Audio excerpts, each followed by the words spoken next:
हरे कृष्णा. सगळ्या भक्तांचं हार्दिक स्वागत. आंतरराष्ट्रीय कृष्णगुरु संघ इस्कॉनच्या वतीनं सगळ्याला रिक्वेस्ट आहे, थोडं पुढे या. मागचे भक्त येते ताई, थोडं पुढे येतो ना सगळेजण. हां हां. तर आलेल्या सगळ्या भक्तांचं हार्दिक स्वागत आहे. आजपासून आपण गीता अध्ययन चालू करणार किंवा ह्या गीता शृंखला चालू करणार आहे. संत तुकाराम महाराज आपल्याला एक अभंगामध्ये म्हणतात, म्हणजे हे जर अभंग आपल्याला लक्षात आलं ना म्हणजे त्याचा सार कळून जातो. महाराज आपल्याला म्हणतात 3 गोष्टी करा. ह्या 3 गोष्टी केल्या तर मनुष्याचं जीवन परिपूर्ण होतं. गीता भागवत करते श्रवण, अखंड चिंतन विठोबाचे.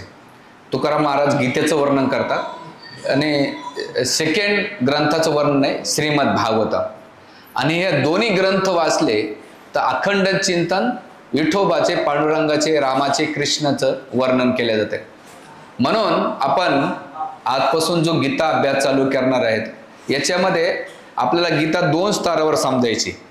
एक म्हणजे भौतिक स्तरावर आपण ज्या गोष्टी फेस करतो त्याला, आणि दुसरं गीता आध्यात्मिक अवस्थेत राहताना आपण आपली चेतना कशी मेंटेन केलं पाहिजे आणि अध्यात्माच्या डीप जे विजडम आहे, नॉलेज आहे, ते आपल्याला कसं प्राप्त करतात. म्हणून गीतेचा पान नंबर 25 काढा मराठीमध्ये, आणि इंग्लिशमध्ये ज्यांचं असेल इंट्रोडक्शनमध्ये जस्ट दिलेलं आहे, वर्स दिलेले त्याच्यामध्ये. गीता आहे तुम्हाला, घोगरेपूर्वक गीता खाली नका ठेवू. हां, सगळ्यांमागे म्हणण्याचा प्रयत्न करा. गीता ध्यानशीलस्य. श्लोक सापडलं का सगळ्यांना? सापडलं का? हां, ते जे हे काय दिले माताजी सगळ्यांना, भेटलं का तुम्हाला? पान नंबर 25. गीता ध्यानशीलस्य प्रणामे परस्य च नैवे संतेने पापाने पूर्वजन्माने कृतन च. जर मनुष्याने भगवद्गीतेचे प्रामाणिकपणे व पूर्ण गांभीर्याने अध्ययन केलं तर भगवंताच्या कृपेनं त्याच्या पूर्वजन्मातील दुष्कर्म आणि त्याच्यात किंचित परिणाम होत नाही. भगवद्गीतेच्या शेवटी सांगितल्याप्रमाणे भगवंत स्पष्ट उद्घोष करतात. तर ह्या श्लोकामध्ये काय सांगितलेलं आहे? गीता ध्यानशीलस्य. जर कोणी प्रामाणिकपणे प्राणायाम परस्यचे, प्राणायाम म्हणजे रिपिटेशन, आपण म्हणतो पारायण करतो. पारायण ह्या शब्दाचा अर्थ आहे रिपिटेशन. वारंवार जेव्हा तुम्ही करता तर काय होईल? नैवी संती ही पापाने. तुमच्या जन्मातलं सगळं पाप आहे ना, काहीच राहत नाही. काय होतंय बरं ह्या जन्मातलं का नाही? पूर्वजन्माने कृतानिच्छ. मागच्या जन्मातलं आणि ह्या जन्मातलं सगळं पाप नष्ट होते. म्हणजे नुसतं तुम्ही भगवद्गीता वाचन जरी केली किंवा हातात जरी घेतली तर तुम्ही कळत न कळत जे पाप आपल्या लाईफमध्ये झाले ते पाप भस्मसात होता. आणि याचं प्रमाण काय तर भगवंत गीतेच्या 18वा अध्याय श्लोक नंबर 66 काढा. भगवंत याला आपला रेफरन्स करता. आज थोडं तुम्हाला जम्पलिंग होईल हां, कारण मी गीता तुम्हाला जे काही मी सांगणार आहे त्याला रेफरन्स देणार आहे. मी हवेत गोळ्या मारायला आवडत नाही मला. 18वा अध्याय शेवटचा 66 श्लोक. सर्व धर्मान परित्यज्य मामेकं शरणं व्रज ओम तम सर्व पापेभ्यो मोक्षामि मा शुच. भगवंत काय म्हणतात? तू सर्व धर्माचा त्याग कर, मला शरण ये, मी तुला सर्व पापातून काय करेन? मुक्त करेन. म्हणजे इथं भगवंत आपल्याला गॅरंटी देत आहेत. कोणता आपण ज्या डेमी गॉडची वर्शिप करतो, देवदेवतांची वर्शिप करतो, तर आपल्याला कोणी गॅरंटी देत आहे का बाबा माझे सगळे पाप जळून? थोडं पुढे येतात माता बाळांना, थोडं पुढे.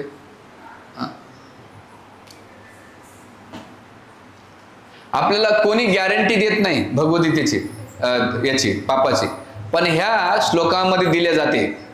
दुसरं, आता ह्या श्लोकाच्या पान नंबर 26 काढला. हां, हे मी इंट्रोडक्शन घेतो बरं आज गीतेचं तुम्हाला. हां, मागे मानण्याचा प्रयत्न करा. मलिना मोचना पुंसा जलस्नान दिने दिने सुकृत गीतामृत स्नानम संसार मलनाशनम.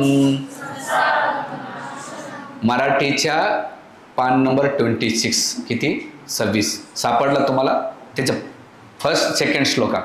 याच्यामध्ये काय सांगलेलं आहे? आता हे श्लोक कुठून घेतलेले? आधी शंकराचार्यानं गीतोपनिषद नावाचे ग्रंथ लिहिलेला आहे. जसे 108 उपनिषद आहेत आपल्याकडे. किती? ते 108 उपनिषदामध्ये एक उपनिषद आहे गीतोपनिषद म्हटलं आहे. गीतोपनिषदमध्ये गीतेची महिमा वर्णन केलेले. तर याच्यामध्ये काय सांगितलेलं आहे? मलिना मोचना पुंसा जलस्नान दिन. जसं एखादा मलिना मोचना म्हणजे एखादा व्यक्ती मळका झाला असेल, त्याचं घाण शरीर झालं तर काय? पुंस ह्या शब्दाचा अर्थ मराठीमध्ये मनुष्य. जलस्नान दिने दिने, मनुष्य ज्याप्रमाणे रोज स्नान करून आपल्या अंगावरला मळ काढतो, त्याच प्रकारे सुकृत गीता अमृत स्नान, जो पुण्यरूपी गीताचं स्नान करतो. स्नान करणं, आपण आंघोळ किती टाइम करतो? एक टाइम. महाराष्ट्रामध्ये ऑलमोस्ट आम्ही 2 टाइम करतो, किंवा आम्हाला 3 टाइम करावं लागते. तर ते स्नान केल्यानंतर 2 गोष्टी होतात. एक तर आपल्याला जेवढा आळस असेल तो निघून जातो, आणि सेकंड थिंग काय होते? आपल्याला फ्रेश वाटते. तसंच जर कोणी रीडिंग नित्य नियमाने गीता वाचत असेल, गीतामृत स्नान संसार मलनाशन, त्याच्या जीवनातले सगळे कल्मश आहेत ते नष्ट होतात. म्हणजे गीता, आता तुम्ही म्हणता प्रभूजी किंवा महाराज आमच्या जीवनामध्ये जे प्रॉब्लेम्स येतात मनाचे किंवा आपल्या विचारांचे, आपल्या व्यवहाराचे, तर त्यावेळेस आपण छोट्या छोट्या गोष्टीनं आपण इरिटेट होऊन जातो. घरात मला सासू बोलली, सून बोलली, जाव बोलला, नवरा बोलला, भाऊ बोलला, की आपण काय होतो? आपली जी मेंटॅलिटी लो लेवलला आहे म्हणून आपण लो लेवलमध्येच विचार करतो. पण जे हायर थिंकर असतात, जे मोठे विचारशील व्यक्ती असतात, ते छोटे छोट्या गोष्टीला विचलित होत नाहीत. का? त्यांची थिंकिंग पॉवर असतात, ते निगेटिव्हमध्ये पॉझिटिव्ह शोधतात. आणि आपली मेंटॅलिटी कशी असते? पॉझिटिव्हमध्ये निगेटिव्ह शोधण्याचं. बघा, एक अनुभव तुम्ही कधी घेतला असेल, पण मी पाहिलेला आहे. 4 लोक जर बसलेले असेल आणि त्याच्यामध्ये चांगलं डिस्कशन होऊ द्या, कोणी इंटरेस्ट घेत नाही. पण एखाद्याचा निंदेचा विषय काढू द्या, सगळेजण त्याच्यात माल मसाला मारतात, आणि त्याच्यात आणखीन 2 इन्क्लूड झाले, ते पण नाही का आपलं इनपुट बाहेर काढतात आणि बराबर सगळ्या गोष्टी काय करतात? सांगतात. म्हणजे तिथे काय होतं? तुमची जी मेंटॅलिटी आहे किंवा तुमची थॉट प्रोसिजर आहे, जे तुमच्या मनामध्ये तीच गोष्ट तुम्ही कॅप्चर करतायत. लक्षात आलं का? पहिल्या काळात रेडिओ असायचा. रेडिओ माहिती आहे? किंवा मला आठवत आहे, आम्हाला ते चित्रहार पाहायचा असेल, आलिफलाईला पाहायचे असेल, तर ते आमचा जो टीव्ही गावात टीव्ही पाहायचा 10 वेळा अँटिनाच फिरवायचा आहे. अरे आलं का? आलं का? त्याच्यात सगळे ती मालिका निघून जायचं तरी आम्हाला पाहायला भेटत नसायचं. म्हणजे ते फ्रिक्वेन्सी मॅच नव्हती ती. जेव्हा तुम्ही एका गोष्टीची फ्रिक्वेन्सी, जसं पहिल्या काळात रेडिओ असायचा, फ्रिक्वेन्सी मॅच, आजच्या भाषेमध्ये रेंज, आपण रेंज येण्यासाठी करतो, जी त्या दोघांची रेंज जोडली तर ते कनेक्ट होते ना, आपल्याला ती गोष्ट आपल्याला दिसते. मग तो FM असो, TV असो, त्याचप्रमाणे विचार, आपली माइंड कोणती फ्रिक्वेन्सी लगेच कॅप्चर करते, त्यानुसार आपलं डिस्कशन येते. लक्षात आलं? आपली जर निगेटिव्ह थिंकिंग असेल तर निगेटिव्ह आपलं फ्रिक्वेन्सी लगेच मॅच होते आणि आपण त्याच गोष्टीमध्ये इंटरेस्ट घेतो. पण आपली थॉट प्रोसिजर पॉझिटिव्ह असेल किंवा आपल्याला आपले विचार चांगले असेल तर आपली फ्रिक्वेन्सी ती कॅप्चर करते. मग स्वतः आपण अनालाइज काय केलं पाहिजे, कारण माझी फ्रिक्वेन्सी कुठे आहे? मग तुम्ही छोट्या छोट्या गोष्टीमध्ये, तुमच्या कार्यामध्ये, तुमच्या जॉबमध्ये, बिझनेसमध्ये किंवा तुमच्या स्टुडंट लाईफमध्ये आपल्या फ्रिक्वेन्सी जे वेव्स ह्या सृष्टीमध्ये असतात तेच वेव्स तुम्ही घेतात. मी मागच्या आठवड्यामध्ये मला एक जण म्हटलं की प्रभूजी माझ्या माइंडमध्ये असे निगेटिव्ह थॉट्स काय येतात. त्याला म्हटलं पहिले सांग तुझ्या बाजूला कोण लोक राहतात, तू त्याच्यासोबत कसा व्यवहार करतो त्याच्यावर सांग. म्हणलं तू जेव्हा मंदिरात येतो आणि मंदिरात आल्यानंतर तुझी थॉट प्रोसिजर काय असते, आणि जेव्हा मंदिराच्या बाहेर जातो आणि तू मटेरिस्टिक लोकांसोबत भेटतो, बोलतो, त्यावेळेस तुझं काय असतंय. मनुष्य दोन्ही सारखेच आहेत, त्याच्यामध्ये रक्त आहे, आमच्यामध्ये रक्त आहे, पण दोघांच्या ज्या वेब्स असतात, त्याला मराठीमध्ये काय म्हणतात वेबला? वेब कळालं ना तुम्हाला? लहरी, धनलहरी, लहरी, त्या कॅप्चर करतात. म्हणलं तसंच इफेक्ट आपल्या माइंड होतं. म्हणून मराठीमध्ये म्हणे ढवळ्या शेजारी पवळ्या बांधला नाही तर वान नाही तर गुण लागला. तसे ती जी फ्रिक्वेन्सी ती मॅच करते. म्हणून इथे भगवंत काय म्हणतात, जो गीतेच्या संपर्कात आल्यानंतर त्याच्या जीवनामध्ये ती फ्रिक्वेन्सी मॅच होऊन त्याच्या जीवनात गीता काय करते, संसार मलनाशन, माइंडमधले जेवढे निगेटिव्ह विचार आहेत ते काय करतात, डिस्ट्रॉय करून टाकतात. आणि हे केल्यानंतर बरं हे का बरं करायचं, गीता मी का वाचायची, तर गीता कलियुगामध्ये पाहायला गेलं तर किती आपल्याकडे शास्त्र माहिती आहे हिंदू धर्मामध्ये, 4 वेद, किती 18 पुराण, 108 उपनिषद, उपपुराण, त्याच्यानंतर उपवेद, त्याच्यानं आयुर्वेद, धनुर्वेद, गंधर्ववेद आणि त्याच्या ब्रँचेस एवढं आहे. आणि त्याच्यात आजकाल सो कॉल्ड लोकांनी लिहिलेले कितीतरी पुस्तकं आहेत, त्याच्यामध्ये आपण एवढी इन्व्हॉल्व आहेत. एक तर वाचायला घेतलं तर कळत नाही आणि पारायण पोपटासारखे सगळे पाठ करतात. जसं पोपटाला तुम्ही शिकवा नमस्कार नमस्कार, आता मी मुंबईला गेलो तिथं दाखवतं हरे कृष्णा रामकृष्ण हरे ओम नमः शिवाय, त्या सगळ्या पोपटाला शिकवा. पण जेव्हा त्या पोपटाला मांजर पकडते ते पोपट कसं करते असं, म्हणजे ते पोपट जेव्हा मांजर पकडल्यानंतर त्याचा ओरिजिनल आवाज बाहेर येतो. त्याच प्रकारे इथं सांगण्याचा मुद्दा असा आहे की आपण घोकमपट्टी करण्यापेक्षा किंवा नुसतं पाठांतर करण्यापेक्षा तुमच्या जीवनात डिफिकल्टी येते ना मटेरियलिस्टिक लाईफमध्ये किंवा स्पिरिच्युअल लाईफमध्ये, तेव्हा तुमचा ओरिजिनल आवाज काय बाहेर पडतो. खूप लोक धार्मिक असतात, गळ्यात माळ घालतील, कपडे पण घालतील, पण जेव्हा त्यांच्या संघात जावं, आता मला काल परवा दिवशीच्या मागच्या आठवड्यात एकानं असं भारी याड्यात काढलं, बापरे काही कल्पनाच नाही. म्हणजे विचारा, आणि धार्मिक माणूस आहे तो, 6,500 रुपये गेले एका झटक्यात. आणि मी पण आता मला असं वाटलं तो आपल्याच धार्मिक पंथातला आहे बाबा, चालल. म्हणजे सांगायचा मुद्दा असा आहे की कपड्यामधला दिसायला लोक कधी फसवते नाही तुम्हाला माहीत नाही. तुम्ही जगात वावरतात, तुम्हाला जग खूप चांगलं दिसतं एवढं नाहीये. म्हणजे सांगण्याचा मुद्दा असा आहे की आपण अध्यात्माची जी प्रॅक्टिस करतोय ते आपल्या कोणत्या लेवलला आहे हे पाहिजे. म्हणून इथे भगवंत आपल्याला काय म्हणतात की हे जे शास्त्र आहे एवढे पुराण आहेत, एक तर कळत नाही. म्हणून आपल्याला आचार्यांची वेदव्यासांची आपल्यावर कृपा आहे, दया आहे, उपकार आहेत आपल्यावर. ते म्हणतात तुम्हाला 4 वेद वाचायची गरज नाही, 18 पुराण वाचायची गरज नाही, उपवेद वाचायची गरज नाही. मी काय करतो, जसं दुधामधून साय किंवा आपण दुधामध्ये विरजण घालतो, दही होतंय, मग ताक केल्यानंतर लोणी काढलं, लोण्यातून तूप, तसंच भगवंताच्या कृपेनं आपल्याला सगळ्या वेदात सर्व वेदांत सार मी नाही. तुकाराम आपलं ज्ञानेश्वर माऊली म्हणतात 4 वेद जाणं 46 शास्त्रकारांना 18 पुराण हरीशी गाथा. म्हणजे 4 वेद 18 पुराण उपनिषद हे काढल्यासारखं आहे हरिकड जाणं. तसंच इथे वेदव्यासाने आपल्यासाठी सार काढून दिला आहे गीतेचा. कसा, श्लोक म्हणा मागे म्हणण्याचा प्रयत्न, सर्व उपनिषदो गावो, श्लोक नंबर पान नंबर 26च्या शेवटच्या पेजला आहे. भेटला का सगळ्याला इंग्लिशमध्ये इंट्रोडक्शन मध्ये. सर्व उपनिषदो गावो दोग्धा गोपाल नंदना पार्थवत्सा सुधीर भोक्ता दुग्ध गीतामृतम महत. या श्लोकामध्ये काय सांगितलं, सर्व उपनिषदो गावो, म्हणजे सगळ्या उपनिषदाची तुलना कोणाशी केलेली आहे, गायीशी केलेली. आता हे केलेले. आणि मग दोग्धा गोपालनंदन, त्याचा जो गवळी आहे दूध काढणारा कोण झालेला आहे, गोपालनंदन भगवान कृष्ण झालेला आहे. बछडो कोण आहे, पार्थवत्सा सुधीर भोक्ता.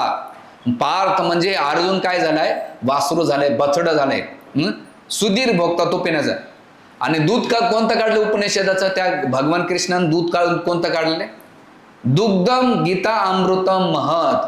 भगवंतानं उपनिषदाच्या गायी रूपीला दोहन केल्यानंतर त्याच्यातून जो सार निघाला ते काय भेटलंय, गीता अमृतम, म्हणजे हे अमृत. आता 4 प्रकारचे अमृत आपल्या शास्त्रामध्ये म्हटलेले आहेत. पहिलं अमृत आहे जे स्वर्गामधून, आता कुंभमेळ्यामध्ये लोक फिरतात ना अमृत प्राप्त करण्यासाठी, त्याला अमृतत्व भेटते, त्याला म्हणतात अमृत. जे देव देतात त्याच्या मागे लागलेले मोहिनी रूपाच्या अवतारामध्ये किंवा तो प्रसंग भागवतामध्ये. दुसरं अमृत आहे चरणामृत, जेव्हा भगवंताला अभिषेक घातला जातो ते चरणामृत भगवंताचं. तिसरं आहे नामामृत, भगवंताचं नाम जप करणं. आणि चौथं आहे कथामृत. काय आहे, कथामृत आहे. आचार्य तिथे एक प्रश्न टाकतात, लय प्रश्न छान आहे ते म्हणतात बघा, जी गंगा आहे ती भगवान कृष्णाच्या विष्णूचे चरण कमल, तिचं नाव विष्णुपदी, ती भगवंताच्या चरण कमलातून कुठं पळते? समुद्राकडे पळते. पण कथा अमृत किंवा कथा गंगा ती काय करते? भगवंता म्हणजे खालून भगवंताकडे घेऊन जाते. सर्वश्रेष्ठ कोण आहे? गंगा का कथा? आता हे आपण भेदभाव करू शकत नाही. आचार्य आपल्याला काय देतात? प्रिन्सिपल देतात. ते म्हणतात की गंगा भगवंताच्या चरण कमलाकडून पळतीये आणि कथा किंवा गीता भागवत काय करतात? तुम्हाला ते भगवंताकडे घेऊन जातात. म्हणून सांगण्याचा मुद्दा असा आहे, गीता अमृतम महत्. हे जेव्हा तुम्ही गीतामृत पान केल्यानंतर काय होईल याचं? जसं सुखदेव गोस्वामीने भागवत ऐकलं, कधी ऐकलं? मृत्यूच्या वेळेस. आता त्या टायमाला राजा परीक्षितला भागवत होतं, सुखदेव गोस्वामी सांगितलं. भीष्मदेव समोर कोण होतं? भगवान कृष्ण होते. म्हणून दर्शन पाहत पाहत त्यांनी शरीर सोडलं. राजा परीक्षितनं कथा ऐकत काय केलं? भागवत देही सोडलं आपल्यासाठी. आणि अर्जुनाने त्याच्या जीवनात प्रॉब्लेम्स आले बघा, या दोन लोकांच्या जीवनात प्रॉब्लेम्स आले, तो दोन ग्रंथ निर्माण झालेले आहेत. परीक्षित राजांच्या जीवनात प्रॉब्लेम्स काय आला? मृत्यूचा शाप भेटणार होता आणि त्या एवढ्या शापातून मुक्त कसं व्हायचं त्यासाठी त्याने भागवत ऐकलं. आणि अर्जुनाच्या जीवनात कोणता प्रॉब्लेम्स आला माहिती आहे? सगळ्या नातेवाईकाला मारायचं, युद्ध करायचं आणि त्याच्यातून कसं बाहेर निघायचं, ह्या गोष्टीसाठी म्हणजे राजा परीक्षेच्या जीवनात प्रॉब्लेम्स आले. त्यामुळं काय, हरे कृष्णा कृष्णा कृष्णा हरे हरे, राम राम राम हरे हरे, कृष्णा कृष्णा कृष्णा हरे हरे, हरे राम राम राम हरे हरे, कृष्णा कृष्णा हरे राम राम राम हरे. म्हणजे अर्जुनाच्या जीवनात समस्या आली तर अर्जुनाने गीता ऐकली आणि त्या समस्येतून बाहेर आले. आणि राजा परीक्षेच्या जीवनात समस्या आली, त्याने भागवत ऐकलं. म्हणजे ह्या दोन्ही उदाहरणातून शिकायचं की यांच्यापेक्षा आपल्यामध्ये तर निश्चित मोठे प्रॉब्लेम नसेल. एकाला मूर्तीला सामोरं जायचं होतं आणि दुसऱ्याला नातेवाईकांना मारायचं होतं. बरोबर? आपले छोटे छोटे प्रॉब्लेम असतात तरी आपण येऊन, पण मुद्दा असा आहे, आचार्य वर्ग आपल्याला सांगतो, त्यांचे मोठे प्रॉब्लेम्स होते त्यांच्या लेवलला. आपल्या लेवलला छोटे प्रॉब्लेमसाठी जेव्हा इकडे तिकडे न पळता तुम्ही प्रामाणिकपणे गीता भागवताचं अध्ययन करतात, तर त्या प्रॉब्लेम्समधून, त्या सिच्युएशनमधून लगेच तुम्ही बाहेर पडू शकतात. तर त्यासाठी हे दिलेलं आहे. म्हणून आज हे गीतेचं इंट्रोडक्शन मी तुम्हाला आज घेईन आणि पुढच्या वेळेस तुम्ही तुमची स्वतःची गीता घेऊन यायची. जसं जसं तुम्ही श्लोक सोबत घेता तसं तसं त्या गीतेचे मी वेगवेगळे टॉपिक्स घेणार आहे. मनावर, क्रोधावर, फॅमिलीवर किंवा अध्यात्म, ह्या गोष्टी आपल्याला एक ध्यानात ठेवायचं. अध्यात्म करताना आपल्याला परिवाराला नाही सोडायचं. आया मन में चलो तपोन में नाही. तर तुम्हाला अध्यात्म करताना दोन गोष्टी बॅलन्स करायच्या. मागच्या मी प्रवचनामध्ये सांगितलं, अध्यात्म करताना सेंटिमेंटल करू नका, भावनिक करू नका, तत्वाच्या आधारावर करा. उद्या तुम्हाला विचारलंय का करतात, मंदिरात का जातात, काय नाही तिथे छान वाटतंय, ते बाबा लय भारी बोलतो, नाही. तुम्हाला त्या प्रत्येक प्रश्नाचं उत्तर देता आलं पाहिजे. तुम्ही जेव्हा स्वतः कन्व्हिन्स होता तेव्हा तुम्ही दुसऱ्याला ते सांगू शकाल आणि ती लॉंग टाइम प्रोसिजर तुम्ही करू शकाल. आपल्याकडे महाराष्ट्रामध्ये सगळीकडे हिंदू धर्मामध्ये 95 ते 98% लोक भावनिक करतायत. फिलॉसॉफी जर विचारली ना एकाला बी, तर माताजी लोकांना किंवा तुम्ही जेंट्सला बी विचारू द्या, तुम्हाला काही सांगता येणार नाही. घरात देवपूजा का करतात, दिवा का लावतात, अगरबत्ती का लावतात, घरातले देवता कोण आहेत, का बरं याची पूजा करायची, कोणाला काही माहीत नाही. सगळं अंधाधुंदी चालू आहे. तुम्ही विचारतात कधी? कारण तुम्हाला प्रश्न पडत नाही आणि त्याची काही घेणे देणं नाही. आणि ज्यांना विचारावं त्यांना माहीत नाही. बरं त्याला विचारवं तो आपलं काही वेगळं ज्ञान पाजळतो. व्हरायटीफुल लोक आहेत आपल्याकडे. आणि जे आजकाल वयाने जे वाढलेले असतात, शास्त्राचा अभ्यास नसतो, पण त्यांनी कुठून तरी काहीतरी परंपरा येतात. परंपरा कशा चालू होतात? जसं एका यजमानाकडे, एका मोठ्या उद्योगपतीकडे एक मोठी पूजा होत होती आणि पूजा करत असताना तो ब्राह्मणाचा मुलगा 4-5 असे ब्राह्मण नाही का ते यज्ञाची तयारी करू लागले. करीत असताना त्या यज्ञाच्या बाजूला एक समिधाचा ढीग मांडला, पूजाचं साहित्य ठेवलं, नैवेद्य ठेवला, कलश ठेवली, अशी मोठं ते यज्ञ मंडपामध्ये घरामध्ये ती तयारी चालू होती. नेमकं तिथं काळं मांजर याचं ते सारखं त्या समिधाला त्या वस्तूला काय करू टच करू लागलं. कंटाळून गेले ते ब्राह्मण. मग त्यानं म्हटले यजमानाला म्हटले पती पत्नीला इकडे या तुम्ही दोघं. मग काय करा म्हणे पत्नीला सांगितलं जा एक घमिलं घेऊन या. घमिलं माहिती आहे ना तुम्हाला, टोपलं घेऊन या. घेऊन आले. एक वरवांटा घेऊन या.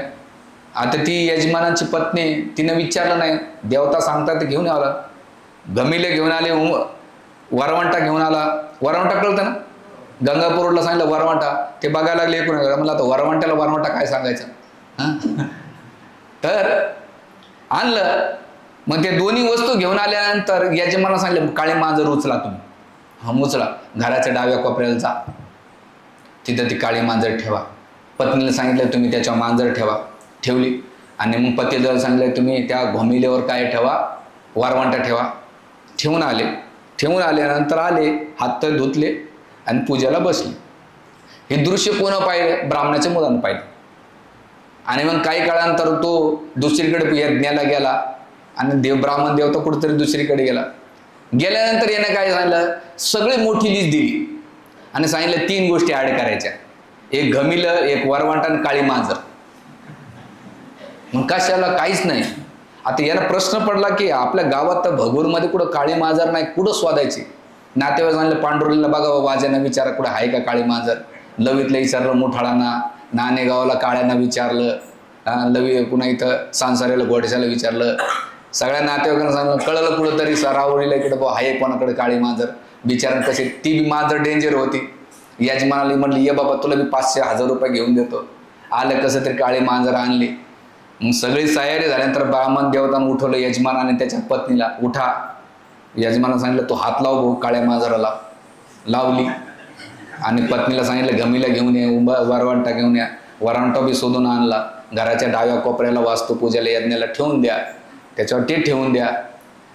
ब्राह्मणानं सांगितलं नाही, यजमानानं विचारलं नाही. ते काय झालं, परंपरा चालू झाल्या. अशाच आपल्याकडे सो कॉल्ड परंपरा एवढ्या आहेत त्याचा कुठे ठांग पता नाही.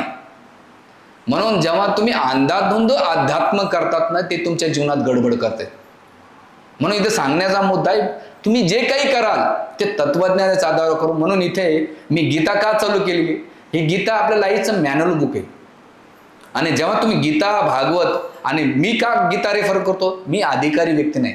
संत तुकाराम महाराजांसारखे अधिकारी व्यक्ती सांगतात गीता, भागवत, कृती श्रवण 2 ग्रंथ रेफर करता येते, गीता आणि भागवत. वेद म्हणजे वेदाचा सार काय, सर्व वेदांत सार मी श्रीमद भागवते मिश्रिते. वेदांताचा सार आहे श्रीमद भागवतम आणि उपनिषदाचा सार आहे भगवद्गीता. ह्या 2 सार जे कंडेन्स आहे, तूप आहे, तुम्हाला दिल्या जात आहे. 10 लिटरच्या 10 लिटर मधून जर तुम्हाला तूप भेटत असेल, तुम्ही 10 लिटर तूप पिणार का, 10 लिटर दूध पिणार का, वाटेभर तूप पिणार, चॉईस तुमची आहे. म्हणून इथे आपण गीता का घेतो, याचा एकमेव उद्देश आहे की आपण गीता नाही की त्याला डीपली समजूया. आणि जेव्हा आपण डीपली गीता समजू ना, त्यासाठी तुम्ही सोबत गीता आणा, पेन्सिल आणा. भविष्यामध्ये तुम्हाला ते रेफरन्स करण्यासाठी मदत होईल. म्हणून हे आजचं गीता आहे. तर यावेळेस गीतेचे 5 भगवद्गीतेच्या दृष्टिकोनातून आपल्याला गीताला समजूया आज इंट्रोडक्शनमध्ये. पहिली गोष्ट आहे की जे संत महंत आहेत, साधू संत आहेत, ते सेल्समॅन आहेत. या जगामध्ये एखादा प्रोडक्ट विकायचा असेल तर तो सेल्समॅन काय करतो, त्या प्रोडक्टची जाहिरात करत असतो आणि कस्टमरला काय करतो, कन्व्हिन्स करून ते प्रोडक्ट घ्यायला विकतो. तसं साधू संत म्हणतात की इकडे तिकडे न जाता तुम्हाला ह्या ग्रंथाचा आधार घ्यावा. आणि मग तुकाराम महाराजांचा आपण अभंग केला. ज्ञानेश्वर माऊलीने सुद्धा गीतेवर प्राकृत भाषेमध्ये ज्ञानेश्वरी लिहिली. गीता अलंकार नाम ज्ञानेश्वरी, म्हणजे सोनच आहे. त्या सोन्याला कोणी वेगवेगळे अलंकार बांधतात, कोणी नेकलेस बनवत आहे, कोणी कानातले झुंबर बनवत आहे, हातातली अंगठी, कड, वाटेवर तुम्हाला जे काही अलंकार आहे, सोनं तेच आहे. तसंच वेगळ्या संताने, साधू संताने त्या देश काळ पात्रानुसार, त्या परिस्थितीनुसार त्या ग्रंथावर काय केलंय, प्राकृत भाषामध्ये किंवा त्या जसं रामायण आहे ते महर्षी वाल्मिकांनी लिहिलेलं आहे, पण तुलसीदासानं पाहिलंय की ह्या लोकांना संस्कृत येणार नाही म्हणून ते मैथिली भाषेमध्ये रामचरित्र मानस लिहिलेले. दक्षिण भारतामध्ये तुम्ही जातान तर तामिळनाडूमध्ये कंब स्वामीने कंब रामायण लिहिलेले किंवा अध्यात्म रामायण लिहिलेलं आहे. त्याच्यानंतर आपल्याचार्यांचं गोविंदराजांचं टीका असलेलं रामायण लिहिलं. भारतामध्ये कितीतरी हजारो 500 कॉमेंट्री रामायणावर सगळ्यात जास्त. येऊन आपल्या महाराष्ट्रामध्ये एकनाथ महाराजांनी एकनाथी रामायण लिहिलं, एकनाथी भागवत लिहिले, की त्या सर्वसामान्य त्या परिस्थितीमध्ये त्या सिच्युएशनला ते ग्रंथ समजून त्यांनी त्यांच्या आध्यात्मिक उन्नती केली पाहिजे आणि संसार आणि अध्यात्म, प्रपंच आणि परमार्थ या दोन्हीचा समन्वय साधला पाहिजे. पण काय झालंय, परमार्थामध्ये सुद्धा प्रपंच लोक बघतायत. ऍक्च्युली प्रपंच आणि परमार्थ हे दोन्ही डिफरन्सेस आहेत. प्रपंचामध्ये परमार्थ कधीच घालायचा नाही.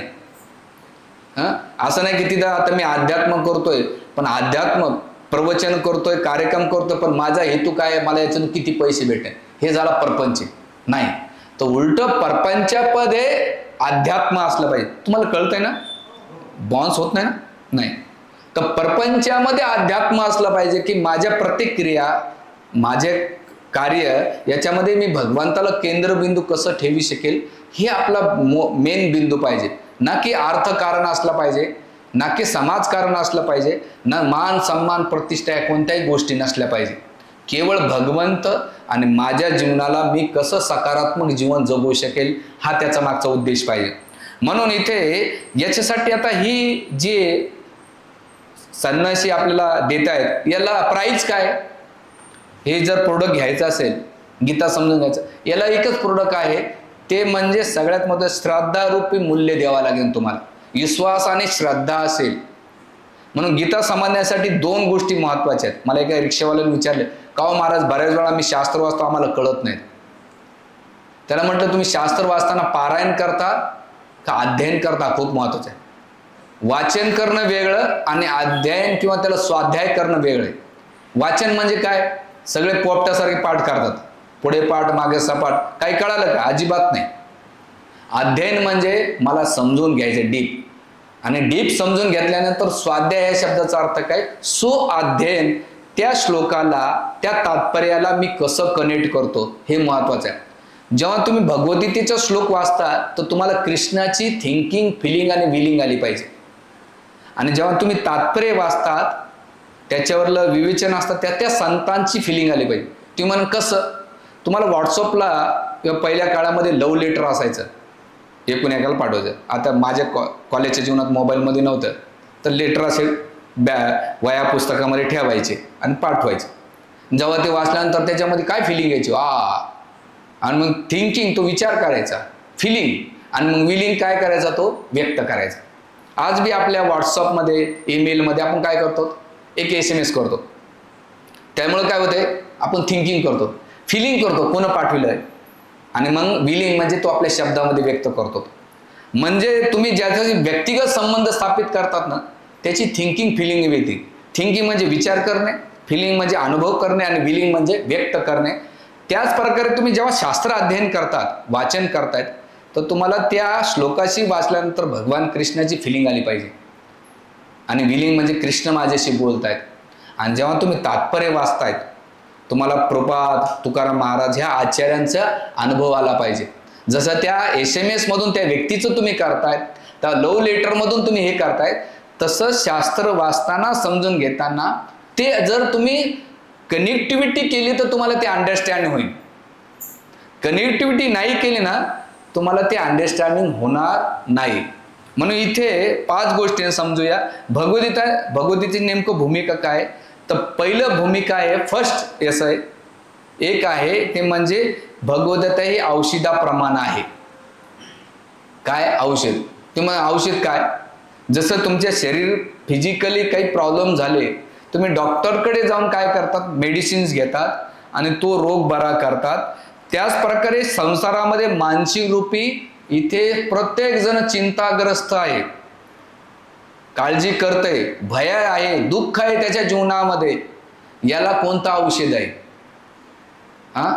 मग नेहमी एक वाक्य सांगत असतो, आपण सगळेजण सुखाच्या मागे लागलो जातो, पण अशी कोणती गोष्ट आहे जगामध्ये विकत घेता येत नाही? जगातल्या A to Z गोष्टी विकत भेटतात, पण एक गोष्ट भेटत नाही, ते म्हणजे सुख. सुख विकत घेता येत नाही आणि दुःख विकता येत नाही. आणि आपल्या दुःखाची किती जाहिरात केली तर कस्टमर कोणी भेटत नाही. हां, आणि आपण दुःखाची जाहिरात अशी करतो, यानं माझ्यासोबत असं केलं, त्यानं माझ्याशी असं करतो, तो माझ्याशी असा वागतो, हा असाच आहे, तो तसाच आहे. बसल्यानंतर अख्खं गावचं धुवून टाकतो आपण. किती करा नाही भेटत. म्हणून इथे औषध आहे. जसं त्यामध्ये म्हणतात की मानसिक स्वास्थ्य राहायचं असेल, बघा आम्ही जरी कपडे घातले, आम्ही मनुष्य आहेत, आम्ही पण अशा डिफिकल्ट चॅलेंजेसमधून वेगवेगळ्या प्रॉब्लेम्समध्ये आलेलो आहेत. माझे गुरु महाराज नेहमी सांगतात की भौतिक जीवन आहे ना, हे कधी स्टेबल राहणार नाही, कधीच राहणार नाही. ते अप अँड डाऊन्स होत राहील. पण त्या सिच्युएशनमध्ये, त्या गोष्टीमध्ये तुम्ही कसं राहतात, अध्यात्माच्या दृष्टिकोनातून बघतात ना. आता मध्यंतरी माझ्याकडे एक सासू आली होती, आपलं सून आली होती. जस्ट सकाळी सकाळी, गुरुवारचीच गोष्ट आहे, 9 वाजता आली, रडू लागली. म्हणलं सकाळी सकाळी माताजी काय रडतायत? आणि प्रभूजी मी कधीची वाट बघते तुम्हाला भेटण्यासाठी, पण तुम्ही जप करता मला डिस्टर्ब करूशी वाटलं. मला हरकत नाही, बसा काय झालं? म्हणजे प्रभूजी काय करू, सासूबाई खूप त्रास देत आहेत. अच्छा, नवरा होता ते म्हणलं मी काय करू, माझं सँडविच होऊन जात आहे. हां, बायकोची बाजू घ्या, तर बा आई म्हणते असं. तू म्हणलं तू न्यूट्रल राह, तू काय करायचं आहे, जे भांडणं लागले की बाहेर निघतो. ओ निघणार आहे ना मा. हां, कारण त्याचं विचारचं हे होतं. मग त्या माताजीला बसल्यानंतर मी एकच वाक्य सांगितलं. म्हणलं एक ध्यानात ठेवा, जेव्हा हे वाक्य जेव्हा तुमची सासूबाई बोलते तुम्हाला ते लागतंय, पण हेच वाक्य जेव्हा तुमची आई बोलते तर तुम्ही त्याला कसं घेणार? तेच वाक्य जेव्हा तुमची जाऊबाई बोलेल आणि तेच वाक्य तुमची बहीण बोलेल, त्यावेळेस तुम्ही त्या वाक्याला कसं घेणार? तेच वाक्य तुमचा नवरा आणि भाऊ बोलेल, तुम्ही कसं घेणार? तुम्ही काय म्हटलं, तुम्ही निस्ता व्यक्ती बदलला तर तुमचा राग आहे ना इथं असेल तर तुम्ही इथे येऊन जाणार. तुम्ही काय करणार? व्यक्तीला बदललं का? थॉट प्रोसिजरला बदललं. कसं थॉट? एकच आपल्याला काय करायचं, प्रॉब्लेम्स आहेत ना निस्ते आपल्याला बदलायचे. तुमचे दुःख आणि प्रॉब्लेम सॉल्व्ह होतात. एक कथा सांगतो तुम्हाला. एकदा एक व्यक्ती त्याने मोठा बंगला बांधला, भगूरमध्येच बंगला बांधला, विजयनगरमध्ये. आणि बंगला बांधल्यानंतर त्या बंगल्याला वाटलं की मोठा हॉल आहे, एवढं भारी डिझाईन केलं, आपण काय करू, सँडिलियर घेऊन येऊ. सँडिलियर कळतं तुम्हाला? ती घेऊन ये. तो मार्केटमध्ये फिरत असताना एका ठिकाणी गेला आणि तिथं ब्रँडेड सँडिलियर होता. त्याची प्राईस किती होती? 50,000 रुपये आणि 75,000च्या आसमध्ये. त्यानं 75,000चं ते सँडिलियर घेतलं. त्या ओनरनं सांगितलं बघा हे सँडिलियर खूप महागडं आहे आणि आपल्या भगोरमध्ये पहिल्यांदाच तुम्ही लावणार आहे आता, म्हणून घेऊन जा, नाजूकीने याला सांभाळा आणि तुमच्या बंगला. याला आनंद झाला की भगूरमध्ये कोणाकडे नाही पण माझ्याकडे ते सँडिलियर भेटले. तो एवढा हाऊस झाला, त्याने ते 75,000 रुपये दिले, ते सँडिलियर घेऊन आला. तो वारंवार त्या सँडिलियरकडे काय बोलला, पाहू लागला. पाहत असताना तो घरी आला, बंगल्यामध्ये आला. त्याची जी स्कॉडा गाडी आतमध्ये एंटर झाल्यानंतर प्रवेश केला आणि पाहिलं की अरे आता आपण उद्या लावणार सँडिलियर. लावायचा तो जाता जाता नौकराला म्हटलं बघ हे सँडिलियर घे आणि तू काय कर, दुसऱ्या रूममध्ये ठेवून दे, उद्या कारागीर आले की आपण लावून देऊ. असं म्हणून त्याने काय केलं, सँडिलियर त्या नौकराकडे दिलं आणि मालक काय झाला, दुसऱ्या रूममध्ये निघून गेला. निघून गेल्यानंतर त्याच वेळास नौकराच्या हातातून नाही का ते सँडिलियर तुटून पडलं आणि त्याचा आवाज कसा आला, खळकन. ते सगळं विखुरलं. आल्यानंतर तो मालक आला, त्याच्या जीवाचं पाणी झालं. काय पाणी झालं? अरे एवढा महागडा मूल्यवान भगूरमध्ये कोणाकडं नाही, मला लावायचं होतं आणि यानं तोडून टाकलं. रागवता येत नाही, कारण नौकर जुना होता आणि बोललं तर निघून जाईल. आणि मग तो त्या दिवशी दुपारा 3-4 वाजता आल्यानंतर तो एवढा चिंताग्रस्त झाला, एवढा दुःखी झाला. एवढं महागडं होतं, मूल्यवान होतं, मला लावायचं होतं आणि त्यानं काय करून काय न करू एवढी अवस्था त्याची विचलित झाल्यानंतर शेवटी बघितलं तो रात्रभर चक्रा मारत होता. रात्रभर बघितलं असं ना, त्यानं पाहिलं नौकर बिंदास झोपलेला आहे. नौकराला काही फरक पडला नाही. फरक कोणाला पडला? ओनरला, मालकाला पडला. दुसऱ्या दिवशी नौकर उठला, मालक पण रात्रभर झोपले नाही. नौकर आपल्या कामात होता बिंदास, तिथं तुटलं मालक तुटलं, आपलं काय आहे. दिवसभर सुद्धा त्या जे ओनर होता, मालक होता, तो काही जेवला नाही, झोपला पण. रात्री 4-5 वाजता त्याला काय वाटलं, अरे मी रात्री झोपलो नाही, दिवसा पण माझा गेला. नौकराला बोलवलं, म्हणा इकडे. म्हणे काय? म्हणलं बघ ते काल शँडलियर तुटलं, तुला माहिती हो? मग हो. मी कोणाला देणार होतो? कोणाला साहेब? मी तुला देणार होतो. मला देणार होता? मला देणार होते का? मग हो. नौकर टेन्शनमध्ये आला आणि तो रात्रभर टेन्शनमध्ये तो फिरू लागला. अरे माझ्याकडून सुटलं, जर मी व्यवस्थित ठेवलं असतं तर माझ्या घरात लावलं आलं असतं, मालकानं माझ्यासाठी किती मोठी गिफ्ट आणली. नौकर रात्रभर काय केला? बिना झोपेचं त्यानं काय केलं? चक्रा मारल्या. आणि मालक काय केलं? जाऊन पाहिलं, जाऊन झोपला. वस्तू जागेवर आहे, त्यानं काय ट्रान्सफर केले तुमच्या डोक्यामध्ये? विचार. तसं तुमच्या जीवनामध्ये सुद्धा विचार होतात. म्हणून इथे जे औषध आहे, पहिला दृष्टिकोन म्हणजे भगवद्गीता काय करते? तुमच्या निगेटिव्हवर तुम्हाला मेडिसिन आहे भगवद्गीता. आणि जेव्हा तुम्ही भगवद्गीता तुम्ही घेता तर त्यावेळेस भले ते औषध कडू वाटेल तुम्हाला. जसं पहिल्यांदा किती लोकांना कावीळ झालाय? कावीळ झाला. कावीळमध्ये जर तुम्हाला खडी साखर खायला दिली तर कसं होतं? कडू लागते. ऊसाचा रस कडू लागतं. का बरं? कडू असतं का ते? नाही, ते गोडच असतंय. पण आपल्याला जॉन्डिस झालेला असतो, कावीळ झालेला असतो, त्यामुळे ते कडू लागते. त्याच प्रकारे आपल्याला अध्यात्म का आवडत नाही? भौतिक रूपी संसाराची एवढी कावीळ झालेली आहे. कोणी गीता वाचायला सांगितलं ना, त्यामध्ये यांच्या डोक्यात पाणी झालेले. हे येडावलेत बाबा लोक, यांना काही कामं धंदे नाहीत. यांना तर काय, आम्हाला तर लोक म्हणतात टाइम कुठं आहे? म्हाताऱ्या लोकांसाठी म्हणलं, तू कॉलेजमध्ये जेव्हा जातो तो म्हातारपणी गेलास का? कधी कॉलेजमध्ये प्रपोज केलंस का? हो केलं. म्हणून कोणतं फुल घेऊन गेला? सुकलं का ताजं? म्हणलं ताजं घेऊन गेलो प्रभू कोणतं व्हॅलेंटाईन डेला. म्हणलं विचार कर, तू कॉलेजमध्ये जाताना तरुणपणे जातो, कोणाला प्रपोज करायचं असेल तर फ्रेश फुलं घेऊन जातो. तसं ईश्वराकडे जाताना म्हातारपणीच का जावं, जवानीपणी का जाऊ नये? म्हणजे इंद्रिय भोग करायचा जवानीमध्ये करायचं आणि सगळं चाललं झालं, करून करून भागला आणि देवाला लागला असं म्हणतात ना आपल्याकडे. तर देव म्हणे, अरे भाऊ सगळं करून आले, हरकत नाही, चला भगवंत तर कृपाळू दयाळू ते देते. मुद्दा असा आहे की आपल्याला ज्या वयापासून भेटलेले ना, आपण कोणत्याही काळ, भगवंताची कृपा कशी आहे? पावसाप्रमाणे. पाऊस सगळ्याला समान पार्सिलिटी करत नाही, तो पक्षपात करत नाही, तो सगळ्यांना समान देतो. पण तुम्ही छत्री धरली तो पाऊस निघून जाईल, तुम्ही कधी भिजू. तशीच भगवंताची कृपा त्या पावसाप्रमाणे तुम्ही कारणरूपी जर छत्री घेता तुमच्या जीवनामध्ये, की बाबा मला नाही का सत्संग जमत नाही, माझं का वय आहे का, म्हातारपणी केलं पाहिजे, असे वेगवेगळे कारण देतात ना, तर भगवंताची कृपा त्या पावसाप्रमाणे आपोआप निघून जाईल, तुम्हाला कळणार सुद्धा नाहीये. तुम्हाला ठरवायचे कारणरूपी छत्री धरायची का नाही. म्हणून इथे औषध अध्यात्म करताना पहिले कडवट वाटत. म्हणून 3 प्रकारचे सुख सांगितलेले आपल्या शास्त्रामध्ये. पहिलं सुख आहे तमोगुणाचं सुख, म्हणजे दारू पिणं, नशापान करणं, आळशी निद्रा, याला म्हणतात तमोगुण. म्हणजे झोपल्यानंतर काही नसतंय, तो त्याच्यातच आनंद घेतो, याला म्हणतात तामसिक प्रकारचा आनंद. म्हणजे त्याला त्याचं काही घेणं, खास करून झोपेमध्ये, याला तम. रजगुणी आनंद कसा असतो? पहिल्यांदा खूप चांगला वाटतो, नंतर त्याची बोर येत होतं. जसं कॉलेजचे मुलं, बॉयफ्रेंड गर्लफ्रेंड, पहिल्यांदा त्यांना एक दुसऱ्याला एवढे अट्रॅक्शन असतं, एक दुजे के लिए शिरतूम वेगळे होते.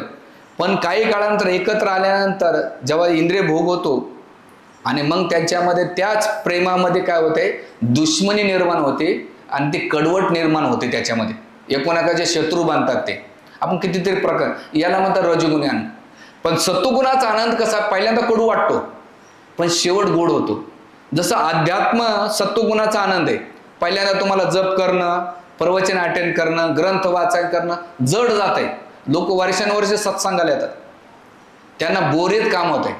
बोरेत म्हणजे मोबाईलच्या स्क्रीन पाहून तुम्हाला खूप चॅनल दिसतात, व्हरायटीफुल कलर असतात, माइंडला वेगवेगळे सेन्स एन्जॉयमेंट असतात, पण इथे एकच चॅनल चालतंय आणि फिलॉसॉफी बोलत राहते बघ ते चॅनल. भाईल्याला कडू वाटेल तुम्हाला हे, पण जसं जसं तुम्ही प्रॅक्टिस करत जाता ना तसं तसं तुम्हाला याच्यामध्ये गोड आणि निर्मळ. म्हणून तुकाराम महाराज म्हणतात, स्वर्ग सुखाचे आवड बाप रखमा देव. सगळं सुख भगवंतासमोर आहे, संसारात नाही सांगलेले. आणि म्हणून आमच्या मंदिरात येतात ना तुम्ही, इस्कॉन मंदिरात, तिथं IIT MTech BTech झालेले साधू आहेत. IIT नाही बरं, कोणी खडगपूर पास आउट आहे, कोणी इथं आमचे डॉक्टर साहेब MD झालेले आहेत. हां कितीतरी मंदिरात IIT MTech BTech UPSC topper आले आमचे लीला प्रेम प्रभू. हायली एज्युकेटेड असलेले ब्रह्मचारी आहेत, त्यांच्या जीवनात काही त्यांना कोणी भेटत नव्हतं का? मला एक जण म्हटलं, का हो महाराज काय झालं तुमच्या जीवनात साधू आला? म्हणलो काही नाही झालं भाऊ, मी व्हॉलेंटरी साधू आहे. तू असं नको समजू कॉलेजमध्ये, काय नाही. याचा अर्थ काय की तुम्ही जे भौतिक जगातला आनंद बघताय तो जस्ट आहे, मी त्याच्यात नाही म्हणत नाही, पण काही काळानंतर तुम्हाला नवीन व्हरायटी फुल लागत राहते. मग तुम्ही व्यक्तीमध्ये बघतात, वस्तूमध्ये बघतात, घरामध्ये बघतात किंवा छोट्या छोट्या गोष्टीमध्ये बघत राहत, पण ते टेम्पररी हॅपीनेस देत आहे तुम्हाला. पण तुम्हाला लॉंग टाइम किंवा जास्त वेळ आनंद घ्यायचा असेल तर तुम्हाला ही गोष्ट आहे. म्हणून भगवद्गीता ही काय करते की 3 प्रकारे सांगते. एक म्हणतात की वाणी सत्य, मधुर आणि हितेशी असली पाहिजे, ते आपल्याला शिकवत राहतात. आणि ही भगवद्गीता काय करते, 4 गोष्टी प्रेझेंट करते आपल्याला. एक ज्ञानवर्धक, दुसरी आहे प्रेरणा, इन्स्पायर्ड केल्या जाते आपल्याला, इथं प्रेरणा दिल्या जाते, असं करा तसं करा. सेकंड थिंग आहे, थर्ड थिंग भक्ती संचारते, भगवंताच्या प्रती तुमचं अट्रॅक्शन वाढते. आणि चौथी गोष्ट होप्स तुम्हाला भेटतात तुमच्या जीवनामध्ये. तुम्ही जेव्हा डिस्करेस होत असाल, काही होत असेल, तर भगवद्गीता तुम्हाला 4 गोष्टी देते. पहिली कोणती गोष्ट, रिपीट, ज्ञानवर्धक. सेकंड प्रेरणा. तिसरं भक्ती. चौथं होप्स आशा. बोर होत चालले का तुम्ही? नाही ना? तर 4 गोष्टी तुम्हाला भेटतात गीता वाचताना. म्हणून हे करत असताना हे करतात. तर असं जर तुम्ही केलं, का बरं भगवान वेदव्यासाने दिलेले, तर वेदव्यासाने 4 वेद 18 पुराण उपनिषद लिहिले आणि त्याच्यामध्ये त्याने लिहिल्यानंतर त्याने ठरवलं की आता बस झालं. पण हे लिखाण करून सुद्धा ते काय होते, दुःखी होते बद्रिका आश्रममध्ये. त्यावेळेस नारद मुनी गेले आणि म्हटले की अरे वेदव्यासांना की तू एवढं लिखाण, लोक कर्मकांडामध्ये लिपलेले लोक, आणि कर्मकांडातून लोक निघत नाहीत. कर्मकांड कसं आपलं, आवळा द्यायचा आणि भोपळा मागायचा, कणभर द्यायचा आणि मनभर मागायचं. देवा मी तुला एक नारळ चढवतो, माझ्या याच्या बदल्यात दे. जसं आमच्याकडे विद्यार्थी पावसाळ पेढा घेऊन येतात, देवा पास कर, तुला पेढे देतो. किती पेढा ठेवतो? अर्धा पेढा देवाला आणि बाकीचा पेढा भक्तांना. अरे देवाला पेढे भेटत नाहीत काय? ते तुमच्या. तर असं नसलं पाहिजे, बिझनेस नसलं पाहिजे अध्यात्मामध्ये. अध्यात्म म्हणजे काय, निस्वार्थ म्हणे. म्हणून इथे पहिले वेदव्यासाने पहिले कलियुगातली जी अवस्था आहे त्यांच्यासाठी त्यांनी काय केलं, धर्म अर्थ काम आणि मोक्षाची रचण्यासाठी महाभारताची रचना केली. काय केलं? महाभारतामध्ये किती श्लोक आहेत माहिती आहे तुम्हाला? किती? महाभारतामध्ये 1,00,000 श्लोक आहेत. किती? आता तुम्हाला प्रश्न राहू द्या, कोणी विचारलं तर, नाही तर इज्जत घालता माझी तुम्ही. श्रीमद भागवतामध्ये किती श्लोक आहेत? 18,000 श्लोक आहेत, 335 अध्याय आणि 12 स्कंदामध्ये. ठीक आहे. रामायणामध्ये किती श्लोक आहेत? 24,000 श्लोक आहेत. पद्मपुराणामध्ये किती श्लोक आहेत? 8,00,000 श्लोक आहेत. ठीक आहे. हे तुमच्या माइंडमध्ये पेल. भगवद्गीतेमध्ये किती श्लोक आहेत? किती येतात? 800? 18. दगड घ्या माझ्या डोक्यात घाला. असे विद्यार्थी, तुम्हाला गीतेचे श्लोक माहीत नाही.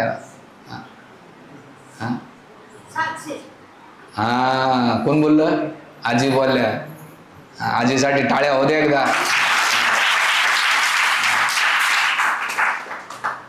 तुझं आहे तुझ्या जीवनाचा शिल्पकार, कसं व्हायचं हिंदू लोकांचं. ते म्हणतो महाराज ठोकायचं नाही, आज मी ठोकणार. नाही नाही काय हरकत नाही, पुढच्या वेळेस घेऊन टाकू.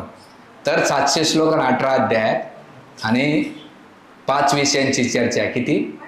ईश्वर, जीव, काळ, कर्म आणि प्रकृती. किती विषय आहेत? कोणते विषय आहेत? 5. ईश्वर कोण आहे?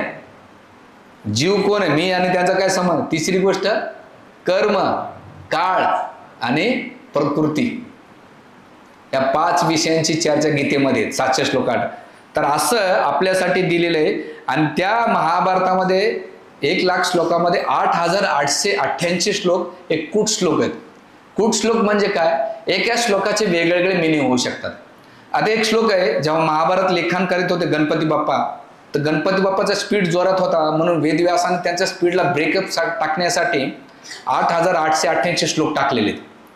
हे महाभारतामध्ये डिटेल आहे. आता एक श्लोक आहे, याला खूप चांगलं आहे. ते म्हणतात की उत्तिष्ठ शिव निर्माल्यम वमनम शिव कर्पटम काकविष्टा ते पंचेते पवित्र मनोहर. ह्या 5 गोष्टी पवित्र आहेत. कोणत्या पवित्र आहेत? उच्चिष्ट, उष्ट हे पवित्र म्हटलं जाते. ते म्हणा कसं काय हो, उष्ट कसं काय पवित्र होऊ शकत? दुसरं काय? शिवनिर्माल्यम. शिवनिर्माल्य म्हणजे सामशमभूमीतली राख हे पवित्र म्हटल्या जाते. कसं काय? तिसरं आहे वमनम, उलटी ही पवित्र म्हटल्या जाते. उलटी ही पवित्र म्हटल्या जाते. त्याच्यानंतर शव कर्पटम, जे डेड बॉडीवर कपडा टाकला जात आहे हे सुद्धा पवित्र म्हटला जातो.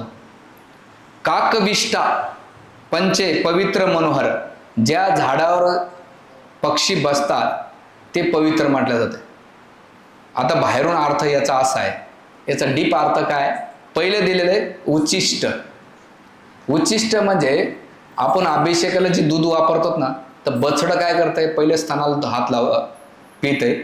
ते पिल्यानंतर तो जो गवळी काय करतो? बाजूला करतो आणि बाजूला केल्यानंतर ती पाना फुटते आणि फुटल्यानंतर तो धारा काढतात. पुन्हा धारा कमी झाली की पुन्हा ते काय करते? दूध पिते. पुन्हा दूध काढलं म्हणजे ते काय झालं? उच्चिष्ट झालेले. तर अभिषेकाला आपण काय करतो? दूध वापरतो म्हणजे उच्चिष्ट पवित्र म्हटलेले. कोणतं? फेस आलेलं दूध गाईच्या वासराचं. दुसरं दिलेलं आहे म्हणजे हे पहिली गोष्ट. दुसरं काय दिलेलं आहे? शिवनिर्माल्य. शिवनिर्माल्य म्हणजे ज्या महादेवाच्या अंगावर राख आहे त्याच अंगावरून एका गंगा येते, त्याला शिवनिर्माल्य म्हणजे शिवजींच्या जटातून आलेले. आणि जेव्हा तुम्ही गंगेचं पाणी घेता तर ती पवित्र म्हटल्या जाते आणि त्याच्यामुळे आपण शुद्ध होतो. हे दुसरं दिलेलं आहे. तिसरं काय दिलंय? वमन, उलटी पवित्र म्हटल्या जाते. तुम्ही अभिषेकाला धार्मिक क्रियेला मध वापरतात. मध कसा जमा होतो? मधमाशा सगळीकडे जाऊन पराग जमा करतात, मध जमा करतात. ते आपल्या कुठून आणतात? तोंडातून. आणि कुठे जमा करतात? जे पोळ असते मधाचा, काय म्हणतात तिकडं? पोळच म्हणतात. त्याच्यामध्ये तो काय करतो? स्टोरेज करतो. आता तो मध कसा असतो? माशाचं ओमिटिंग असतं. ओमिटिंग असतं आणि ते अभिषेकाला आपण बी चाटून चाटून खातात ना बरेच जण. आयुर्वेदमध्ये सांगितलेले मेडिसिन टाकून टाकून चाटून खातात. हां, जो चाट के खाते उसको चाट कहते हैं. हां, आणि लोक आजकाल खूप चाटुकरी येतात, म्हणजे जे चाट खाणार त्याला चाटुकरी म्हणतात. तर हे दिलेलं आहे. आणि शवकर्पटम, जे डेड बॉडीवर कपडा आहे तो पवित्र आहे. तर रेशम कपडा तुम्ही डेड बॉडीवर टाकला तरी तो पवित्र राहतो, तुम्ही तो वापरू शकतात. कोणता? रेशमी कपडा. आणि काकविष्टा. काकविष्टा म्हणजे जे वटवृक्षावर कावळे बसतात, पशु पक्षी बसून तिथे विष्ठा करतात, पण तरी त्याला पवित्र म्हटलं जात आहे. आणि वड सावित्रीला तुम्ही त्याला बांधून टाकतात. नवरा बांधू का नव्हतं पण झाडाला बांधून टाकतात. तर अशा प्रकारे पंचेत पवित्र मनोहर असे कूट श्लोक दिलेले. आणि हे कोणाला समजत नाही म्हणून वेदव्यासाने आपल्यासारख्या लोकांसाठी काय दिलेले? हे 5 गोष्टी सांगलेले. म्हणून इथे पहिली गोष्ट आहे की आपण वेदव्यासाने आपल्याला एक आईची भूमिका दिलेली आपल्या लोकांसाठी. काय दिलेली? जसं आई एखाद्या बाळाला चॉकलेट द्यायचं असेल तर त्याला चॉकलेटचं लेअर लावते किंवा शुगर लेवल लावते आणि त्या बाळाच्या मुखामध्ये देते. जसं आता आमच्या मंदिरामध्ये माताजींचं पोरग खूप अतरंगी, ते औषध असं पेत नसेल, ते चमच्यामध्ये असं औषध टाकायचे आणि ते इमान असं उडवायचे. बघ बरं असं इमान कसं उडतंय, कसं उडतंय, कसं उडतंय, बघ बरं असं उडतं, आ कर बरं, आ कर बरं. आणि ते इमान उडता उडता त्याच्या तोंडात जाऊन पडतं ते. म्हणजे ती आई काय करते? त्या बाळाला मेडिसिन देताना फिरवून फिरवून देते तसंच वेदव्यासानं आपल्यासारख्या बद्ध जीवांना अध्यात्माचे इंटरेस्ट नाही, मग त्याच्यामध्ये काहीतरी लेअर लावून दिलेले आहेत आपल्याला, आकर्षक लेअर. आणि मग आज कलियुगामध्ये आम्ही एकच लेअर लावतो, कोणता? बाबा तुझ्या जीवनातले प्रॉब्लेम होते सॉल्व्ह होतील. आता आध्यात्मिक लेवरचा हे सांगा, लेवरला सांगा जाऊ तर तुम्ही त्याच्यातच अटकून पडतात. हां, म्हणून त्यासाठी वेदव्यास आपलं काय करतात, पहिली गोष्ट चॉकलेट देतात. आणि याच्यातून हे आता का बरं असं देतात, तर त्याचं एकमेव कारण असं आहे की आत्म्याला ह्या दुःखातून बाहेर काढायचं असेल म्हणून. भगवद्गीता पहिल्या अध्याय ना, दुसऱ्या अध्यायामध्ये भगवंत पहिलं म्हणतात मी शरीर नाही आत्मा आहे, जगातले बरेच प्रॉब्लेम सॉल्व्ह होतात. दुसरा जो अध्याय ना सांख्ययोग, त्याच्यामध्ये काय दिलेलं आहे, आत्म्याबद्दल. किती श्लोक दिलेले आहेत आत्म्याबद्दल माहिती आहे तुम्हाला? 42 श्लोक दिलेले आहेत. 42 दिलेले आहेत. आणि तुम्ही आत्म्याच्या स्तरावर तुमची कोणी निंदा करो, तुम्हाला कोणी क्रिटिसिझम करो, तुम्हाला काही फरक पडत नाही. तुम्ही शरीर स्तरावर असता, तुम्हाला खाणार म्हटलं तुम्ही गाढवत, आणि तुम्ही बॉडीला म्हटलं मी मला गाढव म्हटला तर तुम्ही गाढव होतात. पण तुम्ही म्हटलं मी शरीरच नाही आत्मा आहे, तुम्हाला कोणी शिव्या दिले तरी तुम्हाला फरक पडत नाही. जसं एकदा महात्मा बुद्ध रस्त्याने जात होते, जात असताना त्यांना खूप लोक शिव्या देत होते, कोणी दगड मारत होते, कोणी थुंकत होतं. त्यावेळेस एक व्यक्तीने विचारलं, का हो महात्मा बुद्ध तुम्हाला एवढा देतात, ते शिव्या देतात, दगड मारतायत, तुम्ही प्रतिक्रिया का देत नाहीत? त्यावेळेस म्हटलं एखाद्यानं तुमच्याकडे गिफ्ट आणलंय आणि जर तुम्ही ते गिफ्ट नाही घेतलं तर काय होईल? वापस जाईल ना. तसं तुम्ही कोणी शिव्या दिल्या, कोणी दगड मारले, ते जर मी घेतलेच नाही तर जसे तसे जातात. हे कधी अवस्था येईल माहिती आहे तुम्हाला? तुम्ही जेव्हा आत्म्याच्या स्तरावर, म्हणून भगवंताने फाउंडेशन काय निर्माण केलेले, पहिली गोष्ट या जगातले 80% प्रॉब्लेम तुम्हाला सॉल्व्ह करायचे असेल, 100% प्रॉब्लेम सॉल्व्ह करायचा असेल, तुम्हाला पहिले आत्म्याच्या स्तरावर यावं लागेल. जोपर्यंत तुम्ही बॉडीली चेतनेवर राहता तोपर्यंत तुमच्या लाईफमध्ये प्रॉब्लेम्स येणारच आहे. तो मला असं म्हणतो, तो माझी निंदा करतो, माझ्याबद्दल असं बोलतो, हे मी आणि माझी जी मेंटॅलिटी आहे ना, ती सगळ्या प्रॉब्लेमचं मूलभूत कारण आहे. आणि सगळ्यात मोठे प्रॉब्लेम्स काय माहिती का? अटॅचमेंट प्रॉब्लेम्स आहे. अटॅचमेंट, आता हाच मोबाईल आहे माझ्याजवळ असला तर मी सहज असं कोण आहे ना, कारण याच्याशी माझी अटॅचमेंट. पण हाच मोबाईल मी उद्या कोणाला ऐकू द्या आणि त्यानं जरी फोडून टाकला तर मला गम न पस्तावा का? ती त्याची आहे. मी आसक्ती काय केली? डिटॅचमेंट. तसंच आपण व्यक्ती आणि वस्तूच्या प्रती अटॅच राहू, हे तुमच्या दुःखाचं कारण आहे. म्हणून पहिले औषध आहे, पहिला दृष्टिकोन आहे की आपल्याला काय करावं लागेल, याला औषधाप्रमाणे समजून घ्यावं लागेल. आणि येणाऱ्या काळात मी त्या गोष्टी तुम्हाला क्लिअर करेन. दुसरी थिंकिंग आहे, वेळ झाला का प्रभू? का घ्यायचा आणखीन? 2 टॉपिक घ्यायचे. एक दुसरं दिलेले अनोखं गीत आहे. भगवद्गीता म्हणजे काय? आता या जगामध्ये कोणी गम झालं, दुःख झालं तर काय करतात लोक? गाणे म्हणतात किंवा गाणे लावून ऐकतात. अच्छा सुल्ला दिया तूने मेरे प्यार का, प्यार ने लिए लूट लिया घर यार का. किंवा आणखीन काहीतरी गम भरे गाणे म्हणतो आपण. त्या गममुळे नाही का थोड्यापुरतं तेवढं बरं वाटतंय. पण भगवंतानं असं गीत गायलेले, त्या गीतामध्ये तुम्हाला मनोरंजनाबरोबर आत्मरंजन दिलेले, आणि ते म्हणजे भगवद्गीता. भगवंताच्या मुखातून गायलेलं गीत ते म्हणजे भगवद्गीता. असं गायन आहे जे तुम्हाला मनोरंजन पण देत आहे आणि आत्मरंजन पण देत आहे. असं अनोखं गीत काय केलंय तर आपल्याला सगळ्यात महत्वाचं आहे या गीतेमध्ये दिलेले. तर यावेळेस गीतेच्या इंट्रोडक्शन मध्ये किंवा स्टार्टिंग मध्ये तुम्हाला आता हे गीत का भगवंताचं का म्हटलंय? जेव्हा संजय श्लोक म्हणतो संजय वाच, जेव्हा धृतराष्ट्र श्लोक म्हणतो काय म्हणतात? धृतराष्ट्र वाच. अर्जुन श्लोक म्हणतो तेव्हा अर्जुन वाच. तेव्हा कृष्ण जेव्हा श्लोक म्हणतात तर कृष्ण वाच नाव कुठंच नाही आलेले. काय आलेलं आहे? श्री भगवान. का बरं वेदव्यासाने दिलेले? भगवान वाच का दिलेले? कारण की आपल्यासारखे कलियुगातले काही असे असतील त्यांना सांगायचं बाबा हे भगवंताच्या मुखातून आलेले. आणि भगवंत, आता भगवंत या शब्दाचा अर्थ काय? भग म्हणजे ऐश्वर्य आणि वान म्हणजे धारण करणारा. ज्याच्याकडे दया असेल त्याला दयावान म्हणतात, ज्याच्याकडे गुण असेल त्याला गुणवान म्हणतात, ज्याच्याकडे रूप असेल रूपवान म्हणतात, ज्याच्याकडे ज्ञान असेल त्याला ज्ञानवान म्हणतात, ज्याच्याकडे भग असेल त्याला भगवान म्हणतात. कसं? विष्णू स्मृतीमध्ये एक सुंदर श्लोक दिलेला आहे, भगवंत कोणाला म्हटल्या जाते. जे कलियुगातले लोक भगवंत म्हणतात ना, नाही. तर ह्या सुंदर श्लोक आहे, ऐश्वर्यस्य समग्रस्य वीर्यस्य यशस्रिया ज्ञान वैराग्य चैव शन्ना भग इतिंगना. शन्ना भग इतिगणा, ज्याच्याकडे 6 भग आहेत. इतिगणा, ज्याच्याकडे 6 ऐश्वर्य असते त्याला भगवान म्हटले जाते. शन्ना भग इतिंगणा. कोणते क्षण? पहिलं म्हणजे ऐश्वर्य. भगवंत सगळ्यात ऐश्वर्यशाली व्यक्ती आहेत. ज्या लक्ष्मीच्या आपण मागं लागतो ना दीपावळीला, खिडके दारे उघडा लक्ष्मी येईल, ती कशाला येईल?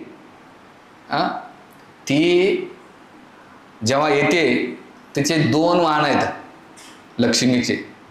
जेव्हा ती भौतिक वाद्याकडे येते, बिना नारायणाची वर्शिप करते ना, आपण करतो ना मार्गशीर्ष महिन्यात आठपट नगरात एक राजा होता, एक राणी होती, शांबाला नावाची कन्या होती, लय पोपट पाठक करतात मार्ग. तर तेव्हा जेव्हा तुम्ही त्या लक्ष्मीची पूजा करते, ती घोबडावर बसून येते, ती चंचल आहे. मग आपण किती खिडक्या दारा उघडा, मला कधी कधी प्रश्न पडतो, दीपावळीच्या वेळेस लोक खिडक्या दारा उघडतात, लक्ष्मी कोणाच्या घरातून जायचं, कोणाच्या घरात प्रवेश करायचा आणि कोणाच्या घरात टिकते? कारण एवढे घर आहेत भगूरमध्ये, ती कोणाच्या घरात टिकेल? तर तिला चंचला म्हणतात, ती सहजासहजी टिकत नाही. एकट्या लक्ष्मीची पूजा करतात. पण तुम्ही त्या लक्ष्मीला नारायणासोबत वर्शिप करतात, पूजा करतात, ती पतिव्रता स्त्री आहे. ती जेव्हा तिच्यासोबत नारायणासोबत पूजा करतात, ती लक्ष्मी गरुडावर बसून येते आणि आपल्या भक्तांना काय करते? ऐश्वर्य प्रदान करते. ते ऐश्वर्य टिकून राहते कायमस्वरूपी. म्हणून येणाऱ्या दीपावळीच्या काळामध्ये लक्ष्मी देवीची पूजा एकट्या लक्ष्मीची कधीच करू नका. तुम्हाला जर करायचं असेल लक्ष्मीची पूजा, तर लक्ष्मी नारायणासोबत करा. नारायणाला धरून ठेवलं लक्ष्मी आपोआप टिकून जाते. तुम्हाला काय पाहिजे? रावणासारखी मेंटॅलिटी आहे, सीता पाहिजे राम नकोय, कशाला ती राहीन बाबा? रामाला धरून ठेवा, सीता आपोआप राहीन. कृष्णाला धरलं तर राधाराम राहीन, कृष्णाला धरलं तर रुक्मिणी राहीन, नारायणाला धरून ठेवलं तर लक्ष्मी राहीन. साधा प्रिन्सिपल आहे राव. पण आपण बी भामटेत, आपल्याला ज्याची गरज आहे तेवढंच करतो आपण. कधी कधी दुकानात मला लोकांबद्दल लय वाटतंय, 3 लोकांचे फोटो ठेवतात, गणपती, सरस्वती आणि लक्ष्मी. मला बऱ्याच दिवसांना अभ्यास केल्यानंतर याचं उत्तर भेटलं. का बरं? ते म्हणतात की सरस्वतीकडून विद्या घ्यायची आणि विद्या प्राप्त झाली की लक्ष्मी प्राप्त करायची आणि त्या लक्ष्मी बाधावी म्हणून गणपती वर्शिप करायची. म्हणजे तिघं काय झाले तर आपल्या यूज म्हणजे आपण स्वार्थावर आधारित वर्शिप करतोय. पण तिघांना काय आवडतंय कोणी विचारतच नाही. तुम्हाला काय आवडतं ते तुम्ही करतायत. अरे त्यांना तरी विचारा कधीतरी की गणपती बाप्पा तुम्ही बिना बायकोची कशी सोबत राहतात, सरस्वतीला विचारा, तुमच्या पती लक्ष्मीला विचारा. नाही म्हणून शास्त्र ग्रंथ सुरती स्मृती पुराणादी पंचरात्री विना एकांतक हरर भक्ती उत्पात कल्पते. समाजामध्ये उत्पात माजून टाकलाय बिना शास्त्र संमतीचा प्रॅक्टिस करताना तुम्ही. म्हणून ऐश्वर्य लक्ष्मीला जेव्हा तुम्ही नारायणासोबत, ती लक्ष्मी कुठं ठेवलेली भगवंताने? भगवंताने चरण कमलाजवळ ठेवलंय. अजिबात नाही, लांब राहा. आणि आपण लक्ष्मीच्या मागे लागलेले. तर हजारो जसं तुम्ही द्वारकेत जातात 16,108 राण्या आहेत भगवंताच्या. प्रत्येकीला महाल आहे, प्रत्येकाला ऐश्वर्य आहे. असं म्हटलं जातं या जगातलं जी बांगडी आहे ना लक्ष्मीची, त्याच्यातली 4था हिस्सा पण नाही ऐश्वर्य. आपलं ऐश्वर्य काय? नोटा आहेत. आणि मोदी साहेबांनी सांगितलं आज रात्री 8 वाजल्यापासून ह्या काही कामाच्या नाहीत, दुसऱ्या दिवशी फेकावं लागतात. त्याची 0 व्हॅल्यू. आपलं आहे काय धन? पहिल्या काळात धन तरी चांगलं होतं. माझ्या घरात त्या थप्प्या दिसायच्या धान्याच्या, गव्हाच्या, ज्वाऱ्याच्या, बाजऱ्या. ते म्हणायचे 2 धन चांगलेत म्हणले, अंगणात असलेले गाई बैल आणि घरात असलेल्या थप्प्या. इकडे थप्प्याच म्हणता का? ते धन आहे. आपलं धन तर काही भरोसाच नाही राव. म्हणून ऐश्वर्य पहिलं गुण भगवंताकडे लक्ष्मी. दुसरं काय? समग्रस्य वीर्यसे. ते सगळ्या शक्तिशाली आहेत. भगवंत 7 वर्षाचे असताना गोवर्धन धारण केलेलं आहे. कोणता देव आहे का? सगळ्या सेन्सिटिव्ह बोट आहे. त्या सेन्सिटिव्ह बोटाने भगवंताने गोवर्धन धारण केले. दुसरा गुण आहे तिसरा गुण आहे यश. सगळ्यात फेमस आहेत भगवंत. त्यांना बॅनर लावावं लागत नाही आपल्यासारखे. आता बघा रस्त्याने लय पुढाऱ्यांचे बॅनर, कोणाकोणाचा चेहरा पाहायचा हाच प्रश्न पडला. आणि याचा चेहरा पाहून आपला दिवस नको खराब जायला. हा म्हणजे भगवंताला 5000 वर्षापासून प्रसिद्धीची गरज नाही. त्याने चोऱ्या केले तरी लोक त्यांचे फोटो लावतात. चोरी रणातून पळालं तर त्यांना काय म्हणतात, रणछोड मानतात. आपण चोरी करून गेलो तर लोक काय म्हणतात, चोर आहे बाबा. युद्धातून आपल्याला लोक काय बोलतील भरोसाच नाही. पण भगवंत कोणतीही क्रिया केली तरी त्यांना प्रसिद्धी भेटते. हे भगवंताचा कोणता गुण आहे, तिसरा गुण आहे. मी विचारेन बरं प्रश्न, तुम्ही असे डोळे डुलक्या मारत नका ऐकू. हां जरा डीप ऐका, कारण मला तुम्हाला जोक मारता येत नाही. मारता येतात पण मला त्याच्यात वेळ घालवायचा नाही. मी तुम्हाला जर फसवीन तर भगवंत मला फसवीन. मी तुमचा टाइमपास करीन तर भगवंत माझा टाइमपास करते. भले तुम्हाला अरे त्या महाराजाच्या काय जोक मारतात, तुम्ही तर काही सांगतच नाही. जोक ना आपलं अख्खं जीवन जोकर झालं, अजून कुठं जोकर करून घेतात. ठीक आहे. तर हे तिसरं. चौथं ज्ञान. भगवंताला सगळ्यात मोठं ज्ञान आहे. आपल्यासारखं प्रिपरेशन करून यावं लागत नाही. भगवंताने 4 वेद 18 पुराण उपनिषद जेव्हा अर्जुनाला ज्ञान सांगताना ज्ञान मुद्रा सांगता, गीता असे पाठ करून नाही आले. अर्जुना मी हे प्रश्न विचारतो, तू हे प्रश्न विचार, मी तुला असे उत्तर देतो. नाही, कॉन्टिन्युअस. आपण एका गोष्टीमध्ये स्पेशलिस्ट असतो, डोळ्याचा, कानाचा, नाकाचा, पोटाचा, कशाचं. पण भगवंताकडे सगळं ज्ञान आहे. हे काय झालं भगवंताचा चौथा गुण. पाचवा गुण काय आहे, हे यशस्वी प्रसिद्धी, बल, ऐश्वर्य आणि वैराग्य. वैराग्यामध्ये डिटॅचमेंट आहे. भगवंताला आसक्त नाही. याच्यात एक गोष्ट जरी आला ना, सौंदर्य. भगवंत सगळ्यात ब्युटिफुल सौंदर्य आहे भगवंताचं. आपली ब्युटी कशी असते, पहिल्यासारखे द्राक्षासारखे टवटीत असतो आपण, नंतर किसमिस व्हायला लागतो आणि एक दिवस तर ड्रायफ्रूटच होऊन जातो आपण. कोणी बघा, आपल्या शाळेतले फोटो बघा, कॉलेजचे लग्नाचे फोटो बघा, स्पेशली ज्यांचे एज झाले. काय आपली अवस्था. आणि आपली पॅकिंग लय भारी आहे बाहेरून, पण आतमध्ये सकाळी उठल्यानंतर असं त्या पॅकिंग मधून बाहेर निघते माल, बाबा नाकातून, डोळ्यातून, कानातून एवढी बाहेर. आपण म्हणतो हो सो ब्युटिफुल. काय ब्युटिफुल आहे. मुद्दा असा आहे की भगवंताच्या सौंदर्यामध्ये भगवंत 125 वर्षाचे होते आणि त्यांना हजारो नातू पंतू होते, लाखो म्हातारे झाले का. आपण 30, 35, 40 नाही का काजू ड्रायफ्रूट होऊन जातो तर आपण. हे भगवंत. हे झालं पाचवं गुण. आणि सगळं असून याच्यातलं एक जर गुण असेल तर आपल्याला इगो येतो. धन असेल तर इगो मध्ये चालतो, रूप असेल तर त्याला वाटतं मी लय सुंदर, ज्ञान असेल तरी इगो असतो, रूप असेल तरी इगो येतो. पण भगवंताकडे सगळं असून सुद्धा वैराग्य. महाभारतामध्ये भगवंताने 18 दिवस अर्जुनाचा रथ हाकला. का बरं हाकला. ड्रायव्हर आहे लोकांना आवडतं का.